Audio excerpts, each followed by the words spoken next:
Hello, good evening, everyone. Thank you for being here again tonight. So it's Thursday. It's our Facebook Live on prioritization and delegation. So in the comment section, I was asking everyone what is our topic for tonight, what's going to be the focus. And most of you actually mentioned diabetes. Also, some of you mentioned dementia. What's the topic for tonight, guys? It starts with letter D. For tonight, the topic is D, what happens in November, everyone. So we have November 1, which is our Halloween. So Halloween, we are going to discuss tonight death and dying. Okay, so death and dying, everyone. So I'm sorry if it's not diabetes, if it's not dementia, but death and dying is going to be the topic tonight. So we'll be having some questions on prioritization and delegation about death and dying, and also about post-mortem care. All right. So always remember that these concepts can also be found in the NCLEX. So we'll be just touching really very small concept about this death and dying tonight. Okay. End of life care, and also usually in the NCLEX they will ask you your skills in handling patients who are dying. Okay. Before anything else, I would like to introduce myself. My name is Mr. Alan Matus, and I am a nurse educator. I have been teaching students for almost 25 years, and I'm also currently I'm a nursing faculty in a nursing program. I'm teaching nursing students, and then also I'm the founder of Matus Nursing Review and Matus Nursing Review Online NCLEX Academy. And also, I have a book that I published in Amazon. I'm an author, so I published the book Simple, Fast, and Easy NCLEX Review that you can find in Amazon and other websites as well. Okay, so hopefully everybody, you are so excited tonight because I have prepared several questions for you. And again, the purpose of this tonight's session is not really to learn everything, but to be able to think critically and to change the way we think when we answer questions, everyone. Okay, so share me any good news also for this week. If any one of you passed the NCLEX, please put that in the comment section, and I will give you a shout out if you pass the NCLEX this week. And I will be very happy to share that with the group. Okay, so good evening, everybody. Okay, so we have a lot of people in the comment section now. So in between that, later on, I would like you to also put your rationale for the answers to the questions. Okay, so right away, let's proceed to the first item in our agenda for tonight, and that will be our motivational photo of the week. We always show this, okay, photo. So we have this photo, everyone. Okay, so this photo, everybody, is the photo that we took. The workbooks that we have. So we're starting our class tomorrow, the online NCLEX webinar. So we have students for tomorrow joining us Saturday, 8 to 4 p.m. That will be until January. So we sent out all the workbooks already. So we are not actually tomorrow, it's going to be on Saturday. So tomorrow is Friday, everyone. But all the workbooks have been out. So actually, we are waiting for some new workbooks to arrive as well because we ran out of the workbooks. So I'm so excited for the students to see the workbooks and start filling them out, and hopefully this will help them pass their NCLEX. Okay. All right. And also again for tonight, everyone, as usual, we're gonna have our giveaway, which is the free 90-day online access NCLEX review. Okay, in order to win this, or in order to be chosen for this, you attend tonight, and then we'll put your name in the website, and then we choose the winner based on which name will appear first in the list. And I know that you know that because we sometimes put the winner's name in the comment section. Okay, all right. So we'll announce the winner for last week's session at the end of this session again. Okay. All right, and again, don't forget, everybody, okay, to share this this session with your friends, and also if you're watching in YouTube, please subscribe. Okay, how do you touch that? Subscribe. Okay, so click subscribe and share with your friends so that they will also benefit everyone. And also, we have a big thing going on this week. It's the election day in the United States. And of course, we have the counting of the votes right now. So whatever happens with the election, hopefully it will be peaceful and that we can go back to our normal lives.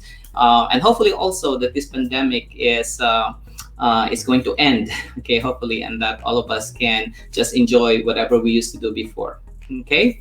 All right, so are you ready, everyone, for the first question for tonight? I would like to see, can you please write in the comment section from which country or from which state you're coming from right now? Just really very quickly, I'm gonna give a quick shout out to some people, you know, your location, before I give you the first question for tonight, everyone, okay? All right. Okay, so let's see where you're coming from. Can you put that in the comment section very quickly, everyone? Okay, so from which country do we have? New people for tonight? So we have JJ Visagas, okay, joining us tonight. Okay, all right, so Philadelphia for Jenny. Hi, Jenny. Jenny is one of our students right now in the online academy. Okay, and Jenny, we emailed you the ebook today also. So we have, we have Audrey is from Panorama, Anusilia is from Panorama, so she's our student for tomorrow. Then also we have from Connecticut, okay, we have Pedro, okay. Then Albert Thompson is from California, okay, so nice to see you here. Audrey Sullivan is from the Philippines. Audrey, you were here before, but it seems like you just joined again tonight. Okay, we'd like to see you here more often. Okay, all right. We also have Maria Mendoza from Florida. Okay, all right. Nice to see you here from Brea, California. Bel Soriano. Okay, all right, Michelle. So we have a lot of people, guys. Okay, so let's have the first question for tonight, and that's what I have said. The focus of the topic tonight is going to be on death and dying. So we'll have the first question, and let's see if you can answer this question, everyone. Okay? All right. So this is a prioritization question. Okay, so the first question is very simple. The nurse cares for a client who is approaching death with a comfort care measures order. During nursing rounds, which assessment finding requires immediate intervention? A, urinary incontinence. B, cold extremities. C, reduced response to stimuli. Or D, noisy breathing. Again, the nurse cares for a client who is approaching death with a comfort care measures order. During nursing rounds, which assessment finding requires immediate intervention? A, urinary incontinence. B, cold extremities. C, reduced response to stimuli. Or D, noisy breathing. Okay, again, all right. Okay, so read the question very carefully, everyone. Read the stem very carefully, okay? And you have to put your rationale. Why is it that you chose letter A, letter B, letter C, or letter D? You have to choose. Okay, you have to state your rationale, everyone. I'm gonna read the question again. The nurse cares for a client who is approaching death with a comfort care measures order. During nursing rounds, which assessment finding requires immediate intervention? A, urinary incontinence. Okay. B, cold extremities. C, reduced response to stimuli. Or D, noisy breathing. Okay, all right, so everybody's giving their answers now. Let's see. Okay, let's see what's the answer to this question, everyone.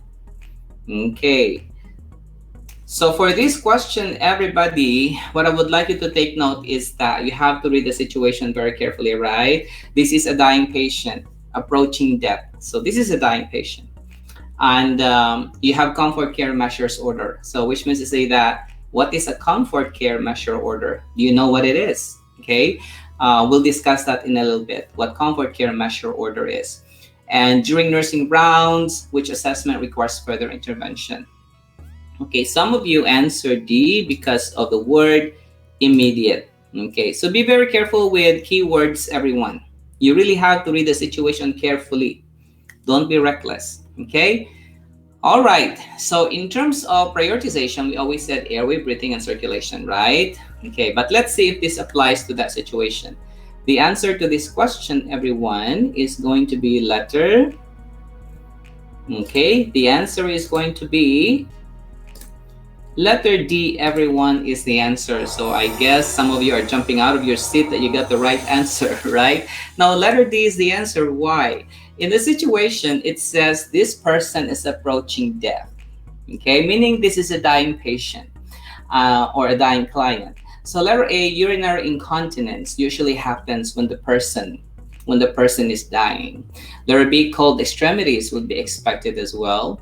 Letter C is expected when someone is dying, reduced response to stimuli.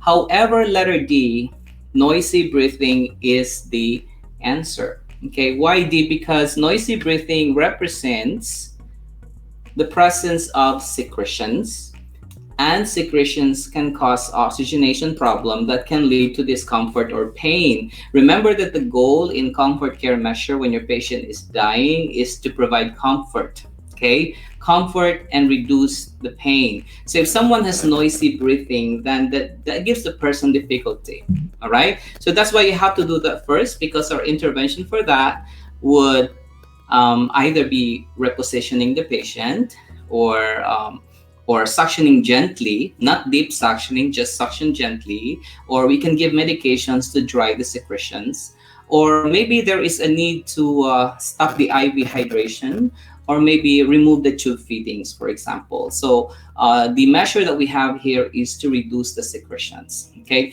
we cannot totally eliminate the noisy breathing because of the secretions, but however, we can minimize that in order to promote comfort to our patient. Now, I believe that incontinence is also an important assessment, because we need to make sure that we change the patient, to provide comfort. But then, between incontinence and noisy breathing, which one is more important at this time? So that would be noisy breathing, everyone. This noisy breathing is actually called the death rattle. Okay, the death rattle, which usually happens when patients lose their gag reflex, and then mucus accumulates when patients are dying. Okay, and again, in terms of comfort measure orders, in some hospitals or facilities, when the physician orders comfort care measures, it's already a set.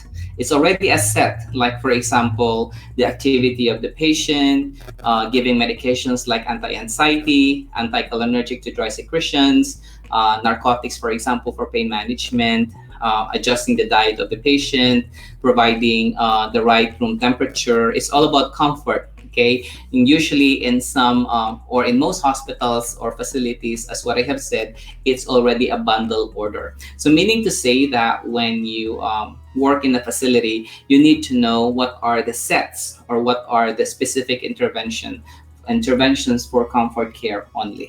Okay, comfort care measures only. Okay, and usually these comfort care measures only apply to patients who are dying. Okay, who may be on DNR as well, and who are dying at the same time, or maybe on hospice also. Okay, so just to remind you, everyone, these are the signs of approaching death. Okay, so what happens when a person is or a patient is dying?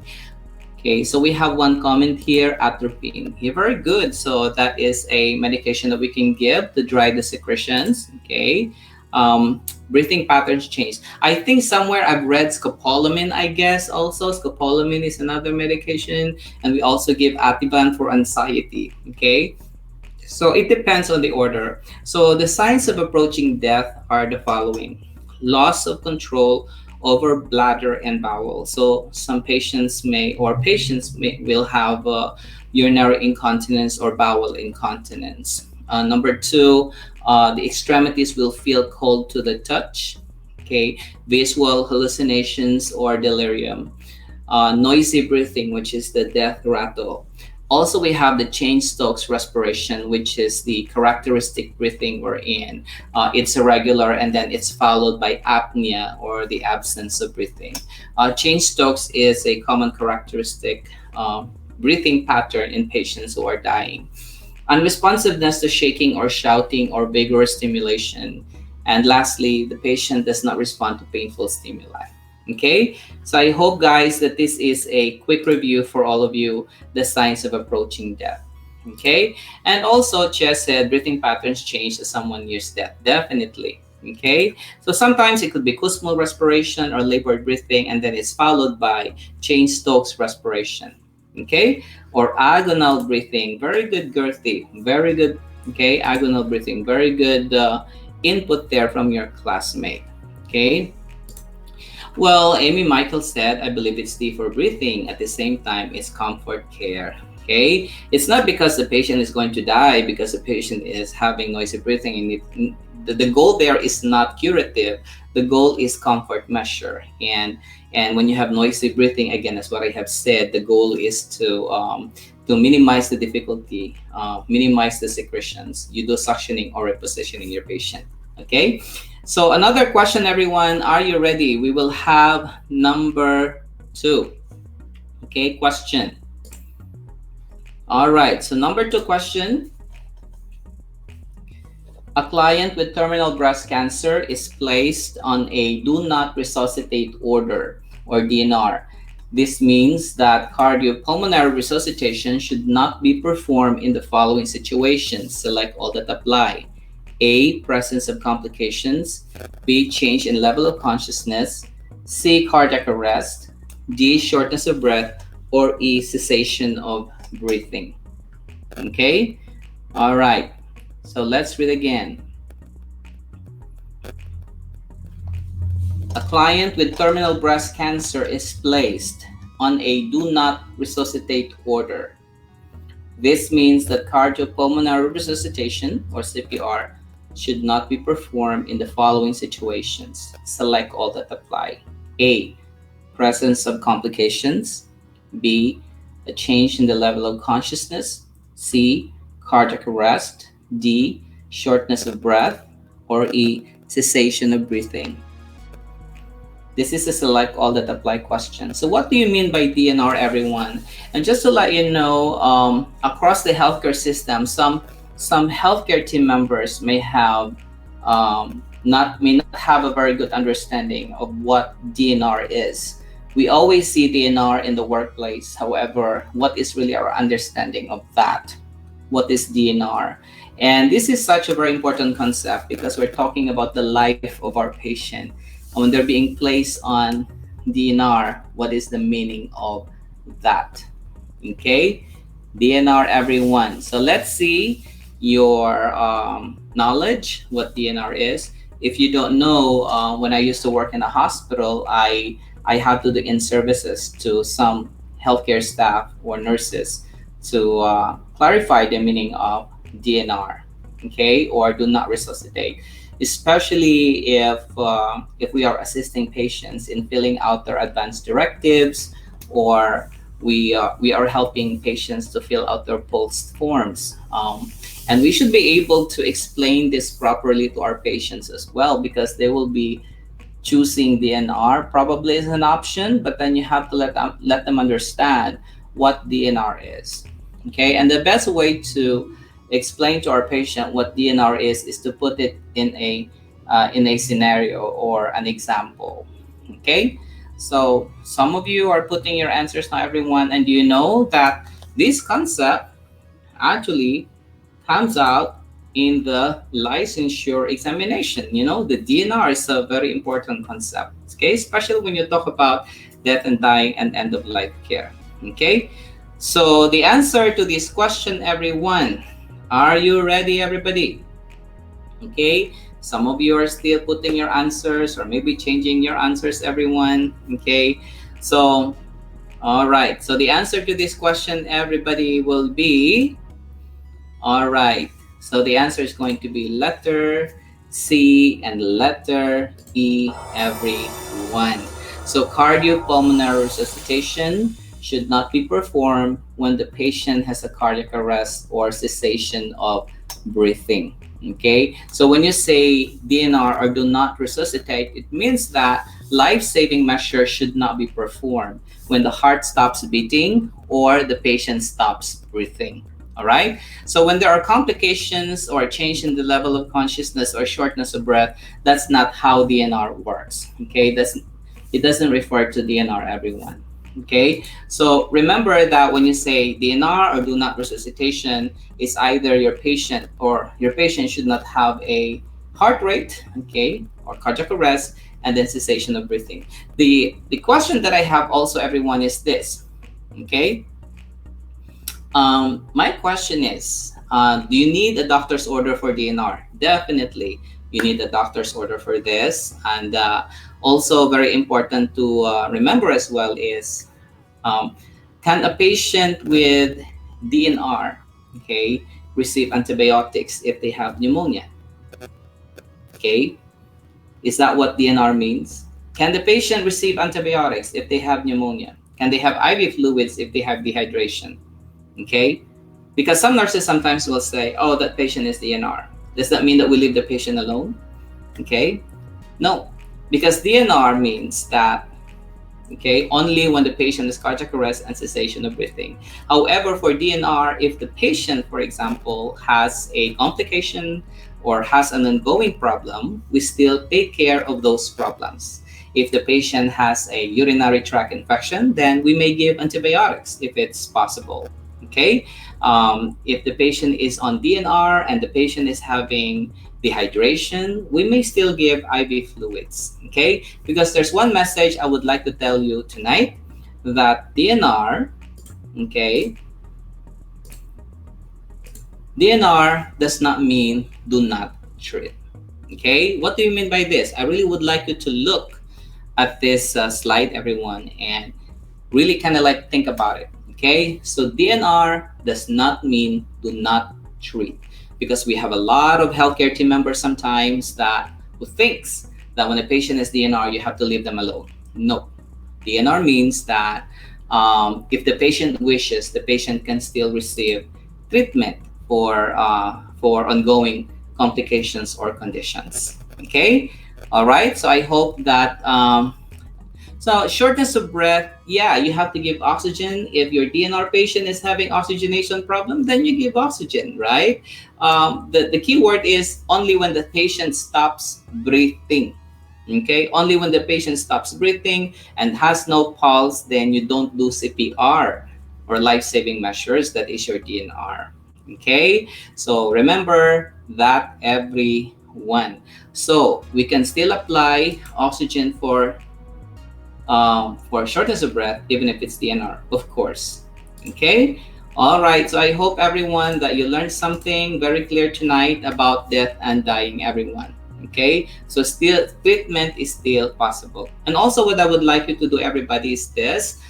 Since we're discussing about death and dying, review your concepts about advance directives, because these concepts are in your test plan in the NCLEX. Understand what advance directive is. What is an advance directive? An advance directive is a document that the patient completes, okay, and chooses a healthcare agent who will decide if in case the patient is unable to speak for him or herself. Okay, that's your advance directive, which is really a very important document to prevent confusion, okay, on how to approach the care of a patient. Okay, it's the voice of the patient. So review your advance directive. It comes out in the NCLEX, everyone. Okay, and also in clinical practice, review also the POLST form, POLST, the physician's orders for life-sustaining treatment. In clinical practice, that form is highly important because it provides you the orders on how to on what kind of life-saving measures or end-of-life care treatments the patient will receive. So if you have not heard about POLST form, everyone, or the MOLST form, but I do know that all of you have heard about advanced directives. Okay, all right. So that's all about your death and dying, everybody, your prioritization. I hope you learned something tonight, just really, and also how you approach the questions, everyone. Okay, so let's now go to your delegation questions, everyone. Are you ready for our delegation question, everybody? Okay, all right. So we have a question: if patient is in hospice care and his symptom is improving, do we discharge the patient? Well, that was a question that I had with my students today. I had my class today on death and dying also. And I asked the student, is it possible that if a patient is on hospice and the patient gets better, we take the patient off hospice? Of course, in some situations it happens. Hospice means that the goal of hospice is to provide a dignified and pain-free death. And of course, to improve the quality of life of our patient by providing a smooth process, a dying process. And patient will be placed on hospice if the patient is terminally ill or has 6 months to live. Okay, and some patients get better, so it's a decision that the healthcare team, okay, that a patient will be discharged from hospice. Okay, all right. So some patients can be disenrolled. So we have Nona answering that. So Nona passed the NCLEX already, and Nona is a case manager. I work with her, so she knows all the in and outs of the funding and of course the enrollment of the patient to a hospice. Okay, so very good. So if we have case managers here tonight, this is your arena, everybody. Okay, all right. So let's put so hospice patients do evaluation every 6 months, especially in a skilled nursing facility. Okay, and also remember everyone that your hospice can happen in a skilled nursing facility or in the hospital. But the main reason why we have hospice is because most patients want to die at home. Okay, they want to die at home. They have more control of the environment, and of course, that's the most common wishes of our patient, which is to die at home. Okay, so very good for that input about hospice. Very good. So let's now go to delegation, everyone. Okay, so are you ready for our delegation question? Okay, all right. The registered nurse or RN instructs the unlicensed assisted personnel or UAP to perform post-mortem care to a client who recently died and is scheduled for autopsy. Which of the following actions by the UAP requires further intervention? A.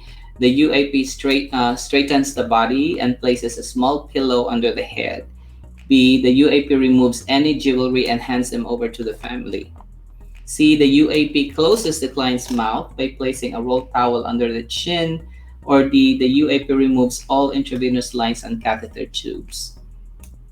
Okay, so again, number 3, the registered nurse or RN instructs the unlicensed assisted personnel to perform post-mortem care to a client who recently died and is scheduled for autopsy.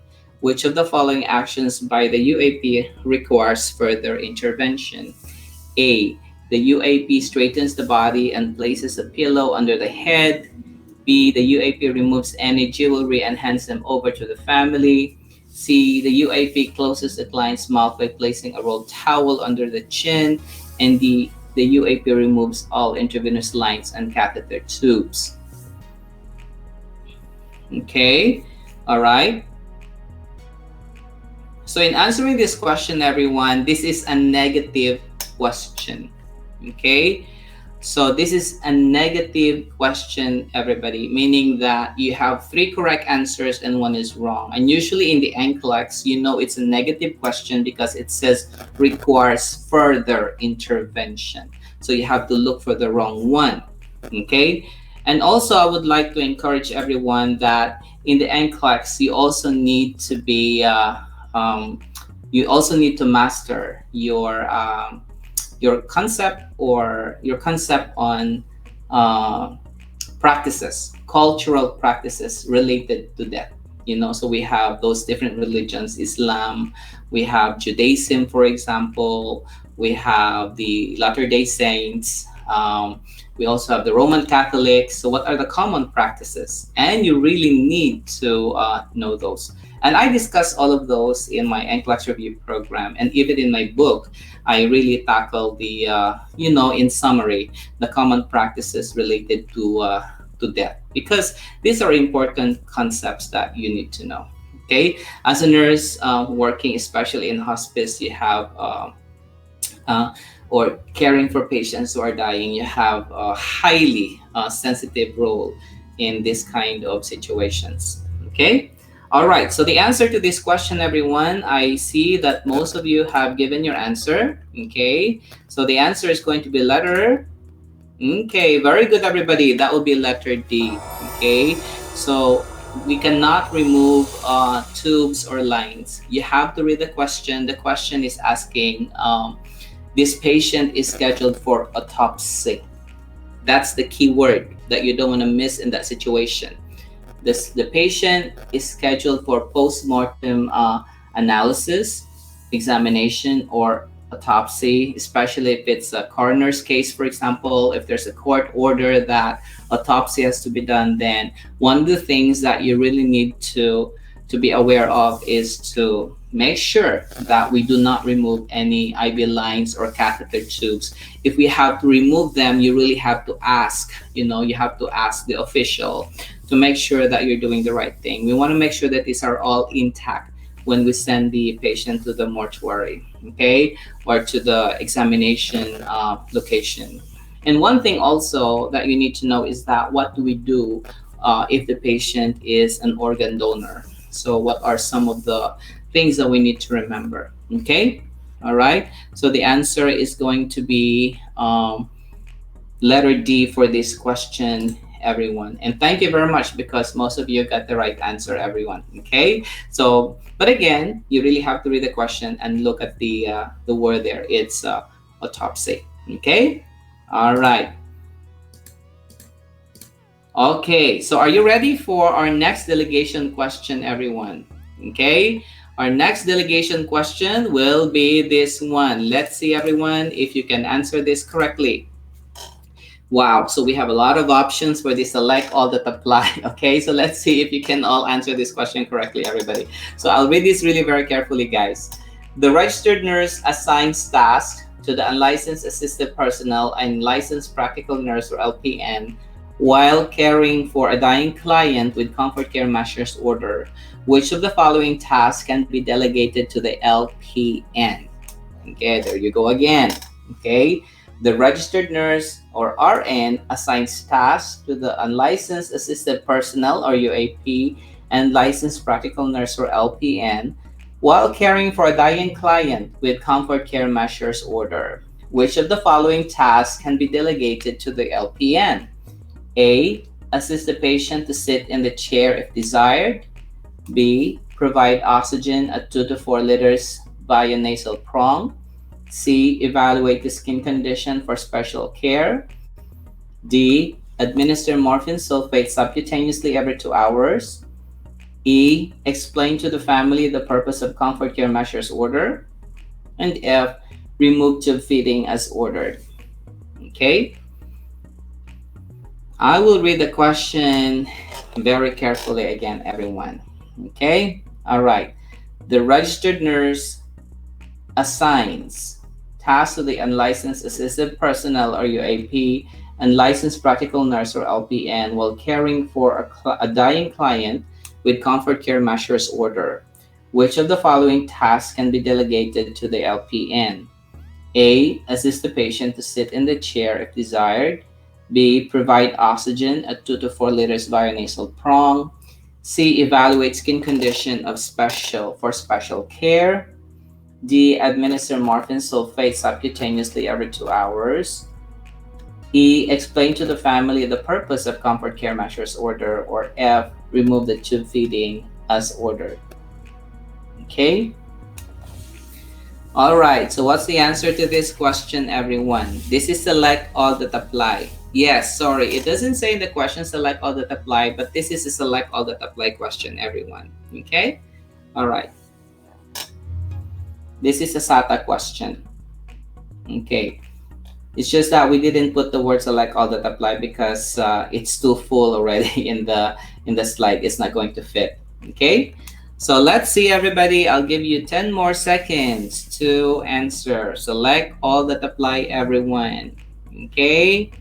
All right. Remember again, registered nurses, RNs cannot delegate EAT, cannot delegate evaluation, cannot delegate assessment, and cannot delegate teaching. Okay. All right. Okay. Okay. Read again, everybody. Do not delegate EAT. So the situation, you really have to read the situation. You're caring for a dying client with comfort care measures order. Okay, comfort care measures.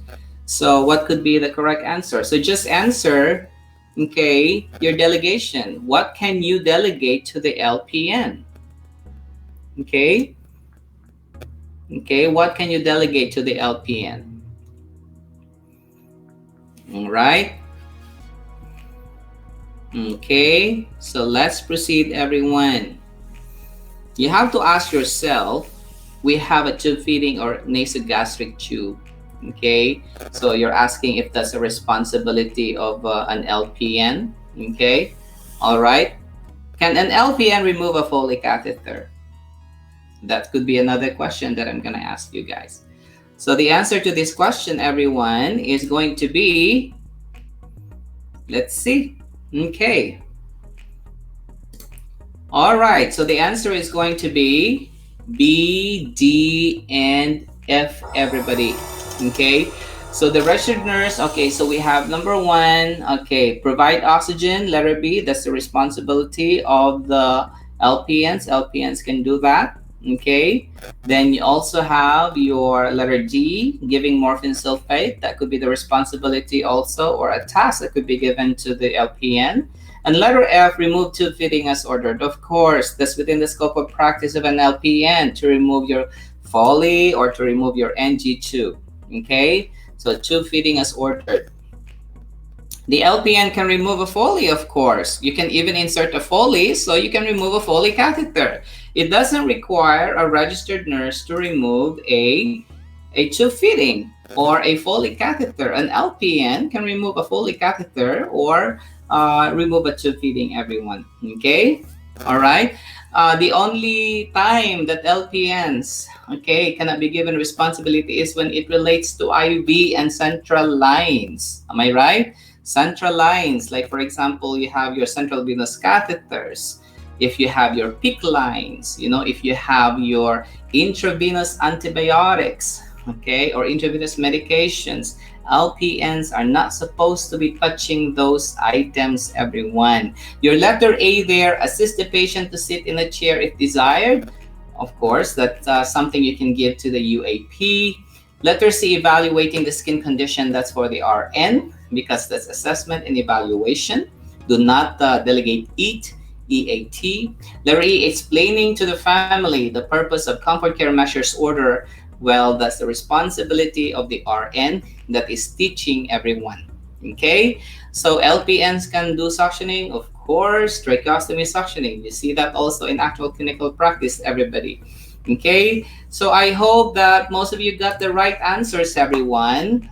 Most people got the right answer with this one, BDF, most of you. Okay, BDF. Can an LPN insert NGT? Of course, you know, but then again, you have to go back to the policy and procedure of your facility. Okay, if your facility says that LPNs cannot insert NGT, then you cannot insert NGT. Okay, always remember that some states or some facilities limit the scope of practice of the LPN. Can the LPN remove a PICC line? A PICC line is a central line. Okay, my thinking is that I don't think the LPN can remove a PICC line. Okay, that's a central line. Okay, that is an invasive line. Okay, or your peripheral intravenous central catheter. Okay, all right. So thank you very much, everybody. Okay. So we have Audrey. Audrey says, it's been a long time that I joined your Facebook Live session. Was kind of busy with my work. By the way, I would like to thank you, sir. I passed my NCLEX exam last September 4, 2020. You are a big part of my achievement. The nursing knowledge you shared us really helped me in my NCLEX exam. Once again, thank you so much. God bless and keep safe. Okay, so I did not know that, Audrey, that you actually really passed your NCLEX already. But anyway, congratulations and thank you for attending this live session, and of course for really for really appreciating also the Facebook Live session. Okay, and we do have nurses who actually already passed the NCLEX and still they are here. Nona is still here, Amber is still here, so they keep on attending this session, especially for international graduates. You know, international graduates, my goal also is to make you informed of the practices in the United States, because you may not be encountering some practices you are not familiar with. And if you're an international graduate, I would encourage you that one way for you to be able to be familiar with international practices, especially in the US, is to watch YouTube videos, watch Google in the internet, or look at some pictures as well, so that you can see the actual situation. Okay? All right. Anyway, everyone, thank you very much again for tonight. But before we end, learn so much tonight, we have to announce the winner. Am I right? The winner of our Facebook Live, everyone. Okay. So before we end for tonight, okay, all right, just reminding everyone that if you're interested, again, the same thing, we have the workbook. If you are doing a self-study, we have that in the website. Just visit www.matusnursingreviewacademy.com, and then you can subscribe every month for $49, okay? And then you can also buy the workbook, okay, which is $94.50, and we can ship that to you. We also ship international with possible additional fees, of course. The workbook is 437 pages every one. Okay, so it has exercises and also fill in the blanks, so that when you're watching the videos, you can easily absorb all the content again. And even if you're a graduate for 20 years or 15 years, so we read the testimonial in Facebook so that you can see how it helped other students, of course. Okay, all right, so that's for our online NCLEX Academy, everybody, the self-study program. Okay. Now, also, you know that there's a version of the workbook. If you don't want the workbook, if you already have my book in Amazon, then of course you can also have this book. It has the same content or similar content as the workbook, everyone. So it has 5-star reviews in Amazon, and a lot of students like the book. So those people who have my book right now, can you please put in the comment section, and I will reply, how do you find my book, everyone? Okay, because we are coming up with the next edition probably next year, but for now we're good. Okay, that's my book, and I'm very proud to have created that book. Okay, so thank you. So now let's have the winner for tonight, everyone. Okay, so let's see who will be winning tonight. Okay, all right, so let's see the winner for tonight. Okay, the one who attended last week. All right, it's going to be, congratulations, Ivy Frilis Nicolas. Okay, so Ivy Frilis Nicolas is our winner. So please congratulate our winner, Ivy Frilis Nicolas. You have to send us an email. Okay, send us an email, and we will enroll you into the program. 90 days free. Usually the 90 days is almost like $120 or $150, I guess. Okay, so but anyway, everyone, congratulate Ivy and thank you again. And as usual, keep trying, keep studying, always practice, believe in yourself, because NCLEX is just one click away. All right, and I really believe in all of you that you can make it in the examination as long as you put your discipline, your hard work, and motivation to pass the NCLEX. And of course, I'm always learning every day. I'm always trying to think how else I can improve the program so that we can make it simple, fast, and easy review, but at the same time, highly meaningful for students to make sure that learning is a blast. Okay, so thank you very much, everybody, and have a good night. Have a safe week. Okay, whatever the result of the election is. Okay, thank you very much, and I will see you again next week, everyone. Okay, good night, everybody.